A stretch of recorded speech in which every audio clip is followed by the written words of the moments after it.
जालना जिल्ह्यात बँक घोटाळ्यांचे सत्र, सोने तारण प्रकल्पाने वाढली खळबळ। जालना जिल्ह्यातील नावाजलेल्या बँकांमध्ये घोटाळ्यांचे सत्र सुरू असून त्याचा फटका मराठवाड्यातील गोरगरीब ग्राहकांसह व्यापारी वर्गाला बसत आहे। ज्ञानराधासह अनेक बँक घोटाळे उघडकीस आल्यानंतर आता 12 शाखा असलेल्या मोतीराम अग्रवाल जालना मर्चंट बँकमध्येही मोठ्या प्रमाणात अनियमितता समोर आली आहे।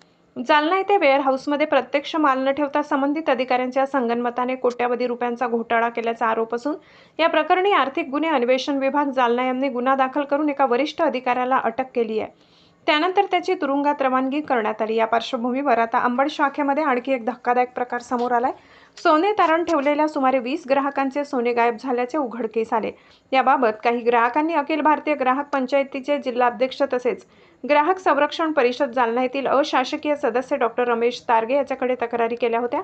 या तक्रारीनंतर दिनांक 27 एप्रिल अप्पर जिल्हाधिकारी श्री मिसाळ यांच्या अध्यक्षतेखाली बैठक घेण्यात आली। बैठकीत तात्काळ कार्यवाही करण्याची मागणी करण्यात आली। पोलीस अधीक्षक श्री बन्सल यांनाही याबाबत विनंती करण्यात आली। दरम्यान बँकेचे सीईओ केडकर व अंबड शाखेचे श्री जाजू हे 5 दिवसापासून अंबड पोलीस ठाण्यात तक्रार दाखल करण्यासाठी प्रयत्न करत होते, मात्र तांत्रिक अडचणींचे कारण देत पोलिसांकडून टाळाटाळ केली जात असल्याचे समोर आले।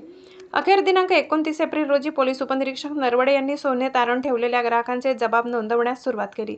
तसेच बँकेचे अधिकारी केडकर यांची फिर्यादही नोंदविण्यात आली असून उशिरापर्यंत गुन्हा दाखल करण्याची प्रक्रिया सुरू असल्याची गोपनीय माहिती समोर आली आहे। या संपूर्ण प्रकरणामुळे जालना जिल्ह्यात मोठी खळबळ उडाली असून पुढील चौकशीत आणखी मोठे घोटाळे उघडकीस येण्याची शक्यता आहे।